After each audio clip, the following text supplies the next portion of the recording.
Once upon a time, sa isang maliit na baryo sa bundok, may isang batang pastol. Araw-araw niyang pinapastol ang kanyang mga tupa sa burol. Tahimik at minsan sobrang boring. Isang maaraw na hapon, naisip niyang magbiro. Umakyat siya sa bato, tinakpan ang bibig at sumigaw, "Wolf! Wolf! May lobo! Kumakain ang mga tupa!" Dali-daling tumakbo ang mga taga-baryo, dala ang mga kahoy at pala.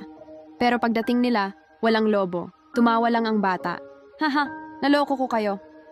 Makalipas ang isang linggo, inulit niya, "Wolf! Wolf! May lobo!" Sigaw niya. Muli tumakbo ang mga tao. At muli wala ring lobo. Tawa lang siya ng tawa. Ang dali niyang maprank. Pero isang gabi, habang lumulubog ang araw, isang totoong lobo ang lumabas mula sa gilid ng gubat. Unti-unti itong lumapit, papalapit. Kinabahan ng bata. Tumayo siya at sumigaw, "Wolf! Wolf! Totoo na, tulungan niyo ako." Pero ngayon, walang lumabas sa kanilang bahay. "Hayaan mo siya, lagi lang siyang nagbibiro," sabi ng mga tao. Tinakbo ng lobo ang mga tupa at hindi niya napigilan. Kinabukasan, malungkot na nakaupo ang bata sa burol. Natuto siya ng malaking aral.